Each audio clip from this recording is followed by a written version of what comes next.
예배를 사모해서 또 자리에 나오신 우리 성도님들을 사랑합니다. 그리고 또 여러분들을 정말 존경을 합니다. 사랑이 충만하신 우리 주님께서 여러분들에게 또 은혜를 베풀어 주셔서 또 삶의 풍요로 또 늘 기쁨과 감사, 그리고 또 계획하고 소망하고 기도한 것들이 또 응답되는 그런 귀한 역사가 일어나기를 주님의 이름으로 축복합니다. 우리 지난 시간에는 느헤미야의 믿음과 삶에 대해서 살펴봤죠. 특별히 조국에 대한 그 관심, 그리고 조국을 향한 기도를 통해서 또 우리도 또 조국을 위해 기도하고 또 조국이 어려웠을 때에 우리가 또 힘을 내서 또 도와줘야 되는 그런 모습들을 배웠습니다. 이제 이 시간에는 느헤미야의 어떤 영적인 모습, 신앙적인 모습을 통해서 또 도전을 받으려고 합니다. 느헤미야가 우리에게 보여준 그 신앙 중에 가장 크고 중요한 신앙은요, 여호와 중심의 신앙이었습니다. 느헤미야 1장 6절에 보면 이제 종이 주의 종들인 이스라엘 자손을 위하여 주야로 기도하오며 우리 이스라엘 자손이 주께 범죄한 죄들을 자백하오니 주는 귀를 기울이시며 눈을 여시사 종의 기도를 들으시옵소서. 나와 내 아버지의 집이 범죄하여. 이 느헤미야의 기도에 보면은요, 이스라엘 자손은 하나님의 계명을 지켜야만 하는 신분 또는 사명이 있음을 담겼습니다. 하나님의 은혜로 구원받은 이스라엘 백성들은 어디에 있든지 무엇을 하든지 항상 하나님 여호와의 중심의 신앙을 가져야 하고 또 빛의 자녀로서의 삶을 유지해야 함이 여기에 담겨 있습니다. 그래서 느헤미야도 자기가 주야로 하나님께 기도하는 것은 구원받은 성도로서의 의무임을, 그리고 자기만을 위함이 아니라 민족을 위하여 눈물로 회개하며 대신 기도하는 것도 하나님의 자녀로서 당연한 의무다라는 것을 지금 자기도 밝혔다라는 사실입니다. 느헤미야의 고백을 통해서 우리의 신앙을 한번 점검해 보아야 합니다. 우리는 각자의 목표를 가지고 있습니다. 각자의 목표를 추구하기 위해서 어떤 정해진 틀, 그리고 또 익숙한 환경, 그런 또 어떤 방식에서 벗어나서 홀로 이렇게 우리는 독일에 와서 꿈을 쫓아 힘쓰고 있습니다. 목표를 위해서 희생하고 헌신하는 것, 그거는 당연히, 그리고 또는 마땅히 해야 할 일로 결코 자랑은 아닙니다. 근데 이 여러분들의 헌신에, 여러분들의 목표를 추구하는 그 삶에 신앙의 훈련이 포함되어 있느냐라는 겁니다. 우리는 한국에 있을 때 저마다 주일만 되면은 각 교회에서 예배도 드리고 또 주어진 일에 봉사도 열심히 했습니다. 뿐만 아니라 또 공동체의 또 어떤 그 삶을 위해서 평일에도 우리는 시간과 물질을 투자하면서 적극적으로 또 참여하고 섬기기도 했습니다. 그런데 그런 모습이 이 독일에 와서 아무도 보지 않는 이 상황 속에서도 그렇게 하고 있는지. 느헤미야가 태어났을 때는요, 바벨론에서 태어난 거예요. 내가 바벨론에서 태어나야지 하고 스스로 선택한 것은 아니라는 거예요. 더군다나 태어나 보니 바벨론 사람들이 무시하고 손가락질하는 포로 민족의 신분이었어요. 자신의 의사와 상관없이 바벨론에 살아야 했고, 바벨론 말을 배워야 했고, 바벨론에서 공부도 해야 했어요. 유다 부모님의 영향으로 집에서는 유다 말을 썼는데 유치원에 들어가 보니까 낯선 말들이 들리기 시작한 거예요.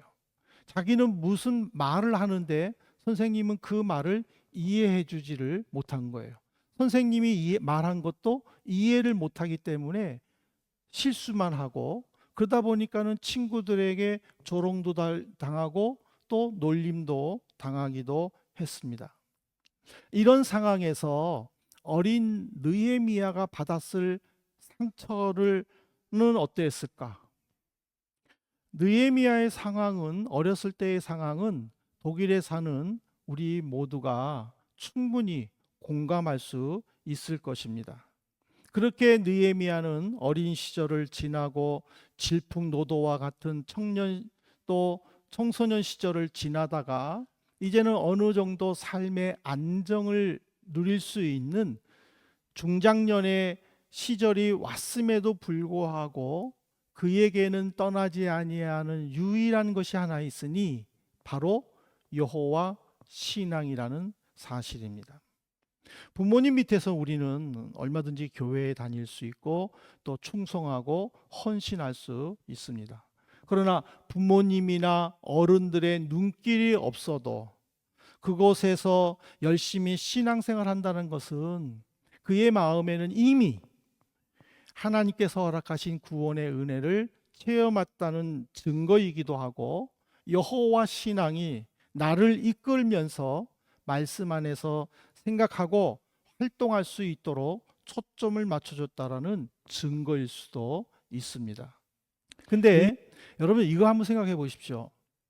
느헤미야가 어렸을 때부터 배웠던 그 여호와 중심의 신앙을 중장년의 시절에까지도 변하지 않았다라는 것은요, 그가 얼마나 대단하냐면은 그의 사회적 직책을 보면 알 수 있어요. 그는 술 맡은 관원이에요. 보통 술 맡은 관원이 아니라 왕이 마셔야 될 모든 음료를 관리하는 관리자라는 사실이죠. 그런데 이게 뭐가 어때서? 우리는 생각할 수 있는데, 여러분들 열왕기하 5장 18절의 말씀을 보십시오. 오직 한 가지 일이 있사오니 여호와께서 당신의 종을 용서하시기를 원하나이다. 곧 내 주인께서 림몬의 신당에 들어가 거기서 경배하며 그가 내 손을 의지하심에 내가 림몬의 신당에서 몸을 굽히오니 내가 림몬의 신당에서 몸을 굽힐 때에 여호와께서 이 일에 대하여 당신의 종을 용서하기를 원하나이다 하니, 이 말씀은 엘리사에게 고침을 받은 아람 군사령관 나만의 이야기예요. 근데 나만은요, 왕으로부터 특별히 사랑을 받은 자였어요. 근데 이 근동 지역에서 왕은 단순히 정치 지도자만이 아니에요.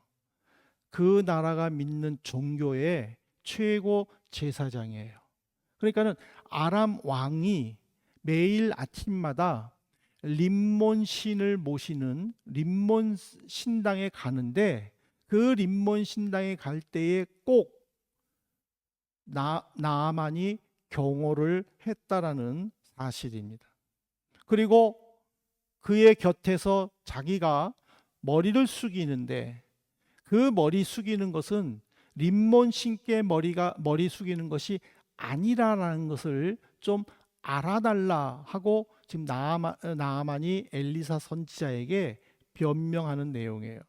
이것이 맞다 틀리다를 떠나서 중요한 것은 뭐냐면, 각 나라에는 민족의 신이 있어요. 가나안 족속들이 이스라엘을 향하여 볼 때에 이스라엘의 민족 신은 하나님이에요. 우리는 그 하나님을 온 세상을 창조하고 다스리고 주관하는 만왕의 왕, 진정한 하나님, 유일하신 분이라고 고백을 하지만은 세상 사람들이 볼 때에 하나님은 그냥 이스라엘 민족 신이에요. 마치 우리는 하나님을 홀로 하나님으로 믿고 의지하고 그리고 그 하나님을 통하여 구원의 확신을 갖지만은요, 세상 사람들은 예수는 4대 성인 중에 하나예요. 그냥 예수님과 부처와 똑같은 신이에요.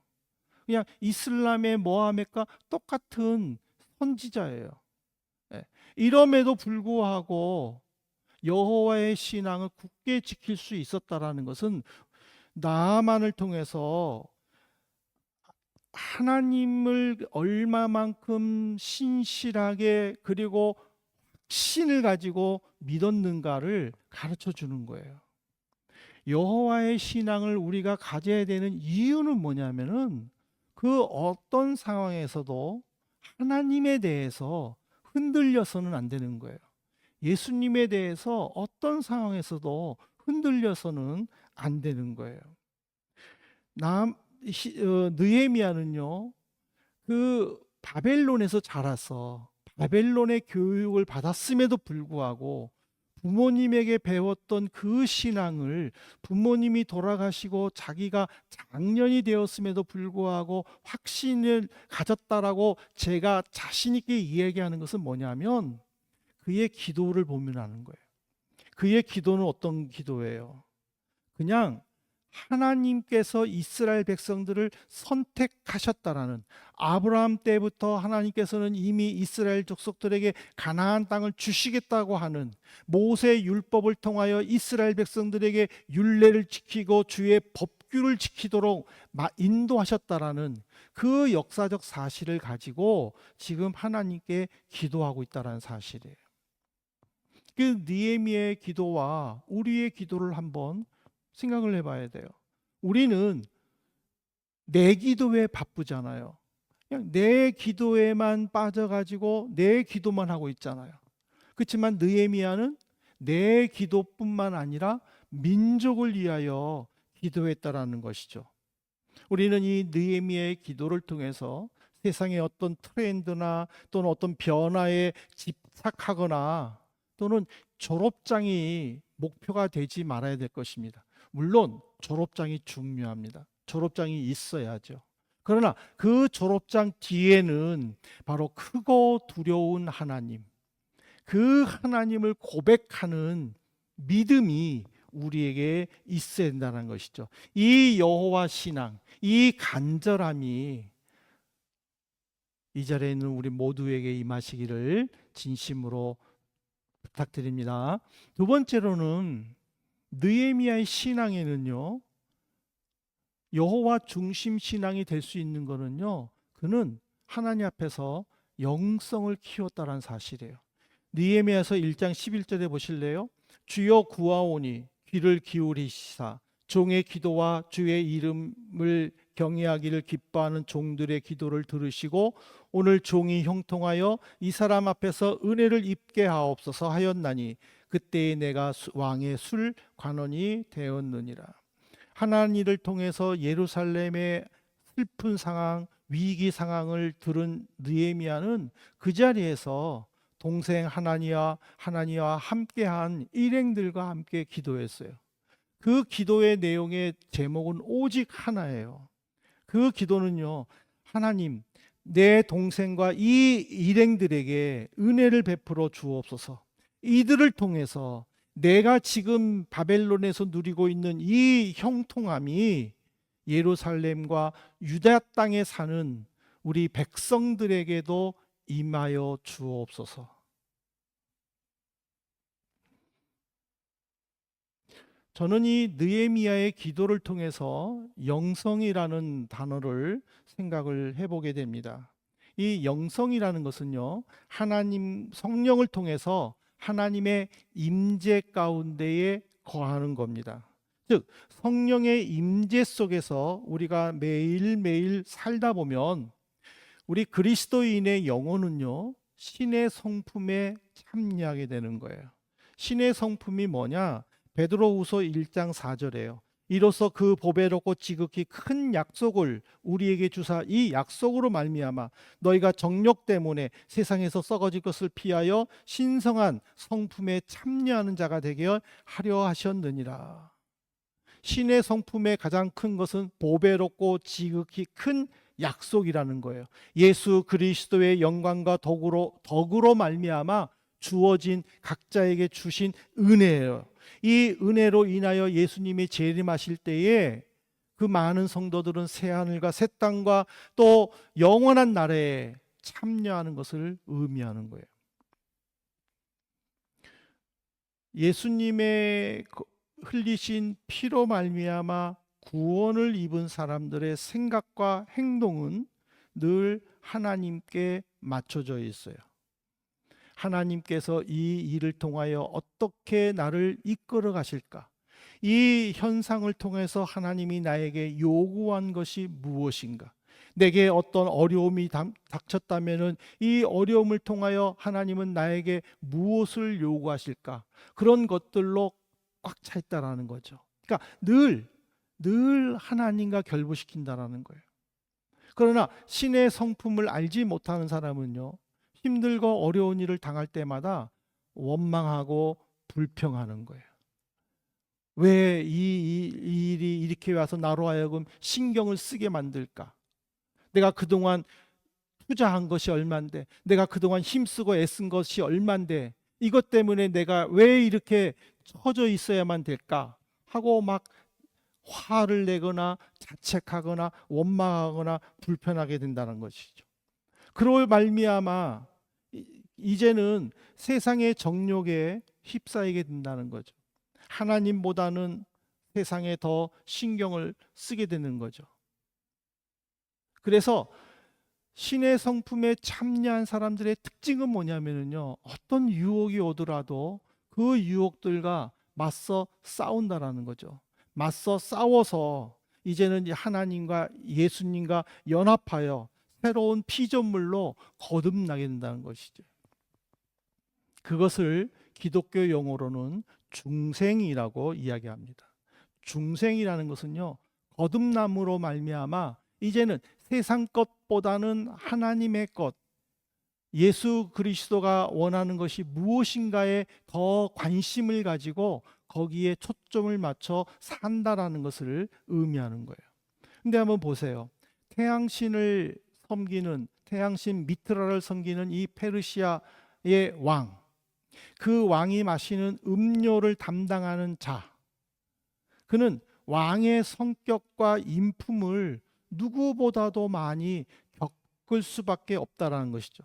그로부터 받은 상처들, 아픔들로 말미암아 이제는 처세실로 바뀔 수밖에 없는 거예요. 왜?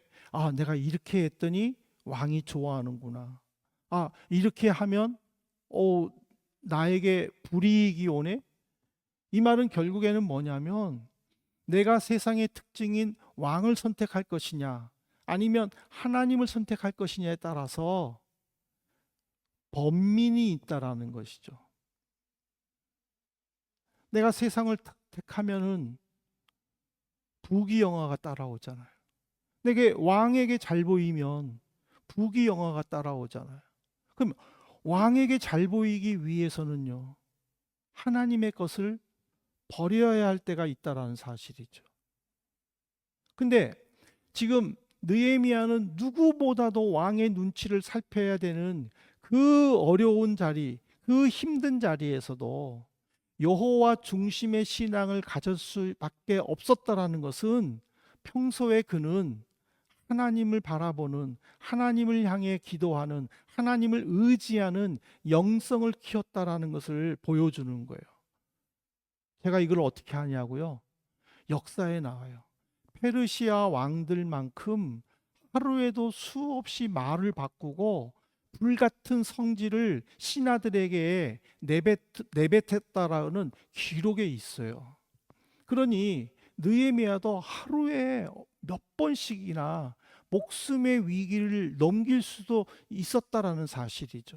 그럼에도 불구하고 그는 민족을 위해 기도했다라는 것은, 자기의 왕 맡은 이 왕의 그 마시는 음료를 맡은 이 관원의 중요성보다는 하나님을 믿는 그 하나님의 중요성을 더 우선순위에 뒀다라는 것을 우리에게 가르쳐 주고 있습니다. 우리는 마태복음 25장 1절부터 13절에 기록된 열 처녀의 비유를 잘 알고 있습니다. 기름을 준비한 5처녀는 슬기로운 처녀, 기름을 준비하지 못한 5처녀는 미련한 처녀다라고 성경은 기록되어 있어요. 근데 여기에서 기름은 뭐예요? 물론 캄캄한 밤에 밝혀주는 기름이 될 수도 있어요. 그러나 이 기름은 영적인 의미에서는 평소에 내가 하나님과 교제하면서 흘리는 눈물, 그리고 하나님께 기도하는 내용들, 그 교제들, 이것들이 다 기름이라는 것이죠. 이 기름이 위기의 때에 나를 도와준다라는 거예요. 나와 함께 해준다라는 거예요. 지혜로운 다섯 처녀가 기름을 넉넉하게 준비했다라는 것은 뭐냐면, 평소에 그들은 늘 주님과 교제하며 주님과 말씀 속에서 나누며 기도하며 자신의 모든 것들을 오직 예수님께 초점을 맞췄다라는 사실이에요.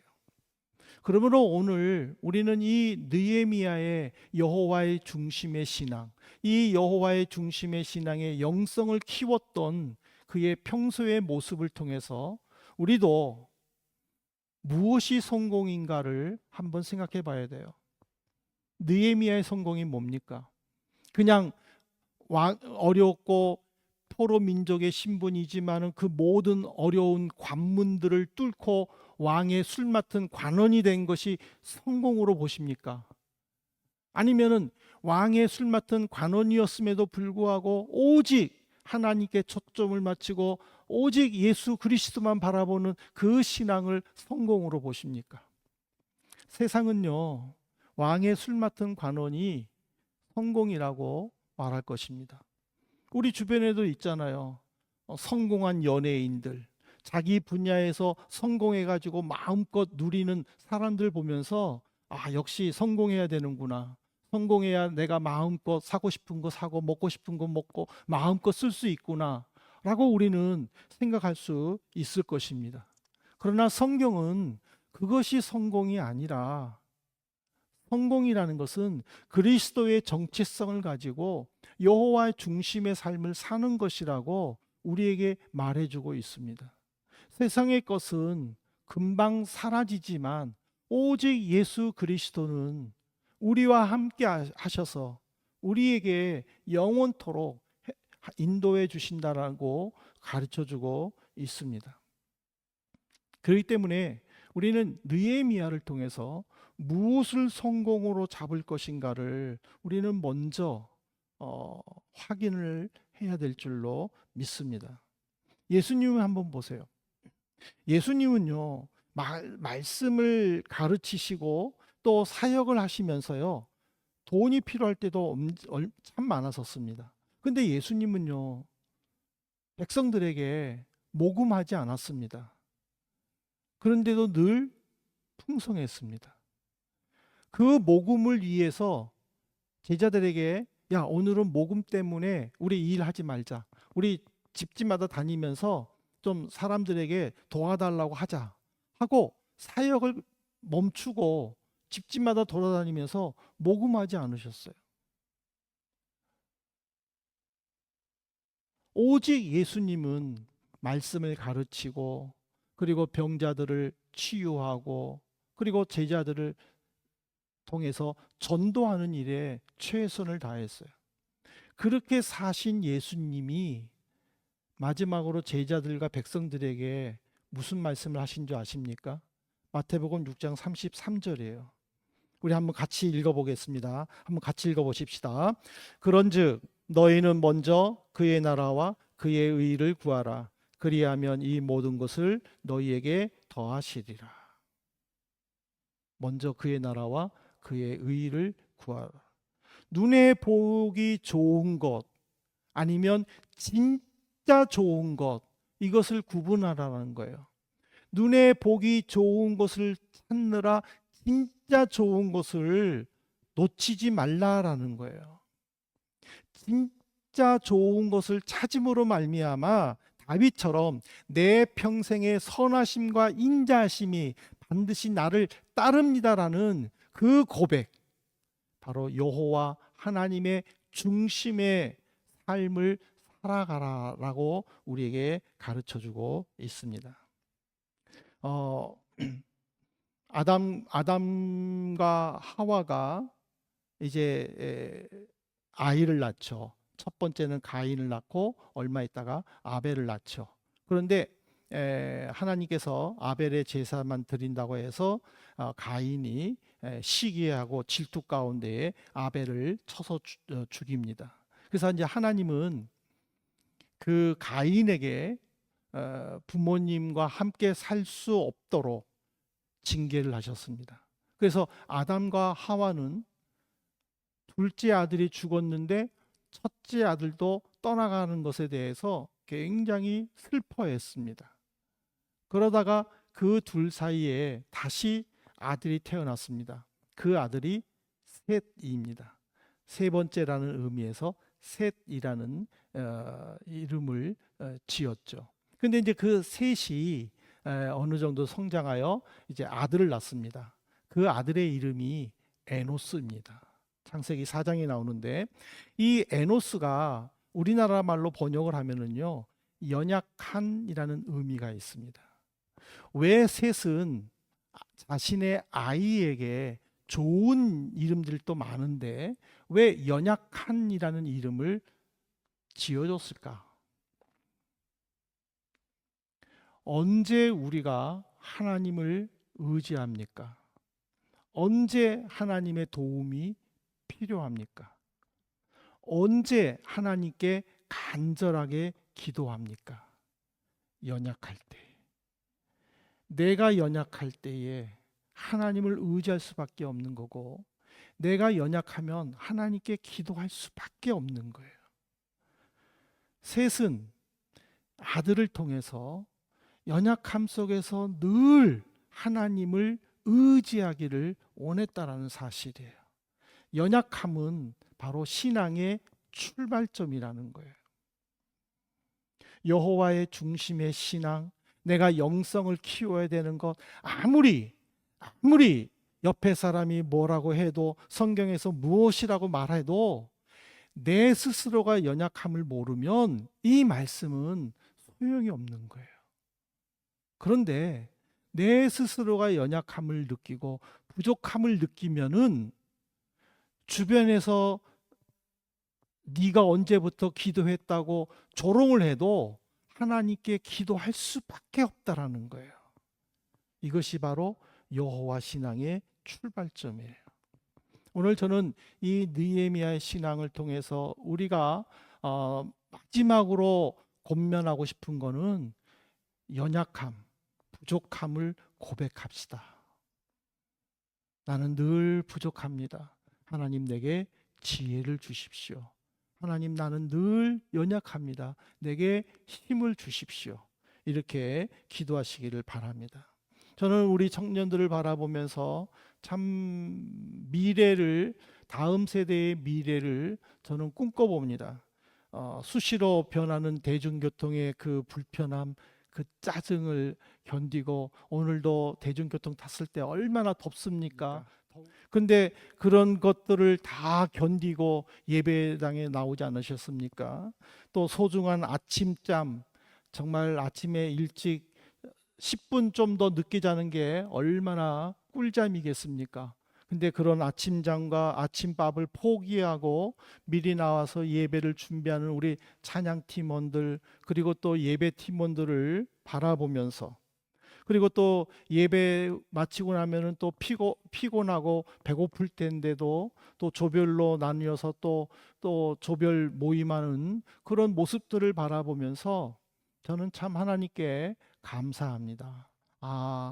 우리 청년들이 정말 이렇게 꿈을 쫓아 불편함 가운데에 이 독일의 삶 속에서도 믿음을 잃지 아니하고 하나님 중심의 삶을 산다면 하나님은 저들을 통하여 반드시 당신의 계획들을 이루실 것이다. 그러면 저들은 정말 세상이 원하는 성공이 아니라 주께서 원하는 성공을 통하여 영원히 누릴 것이다. 저는 그런 소망을 가져봅니다. 우리 성도님들, 우리 또 청년들, 정말 여호와 신앙, 중심의 신앙, 오직 여호와의 중심의 영성을 통하여 하나님의 영광을 나타내는 우리 성도님들 되시기를 진심으로 바랍니다.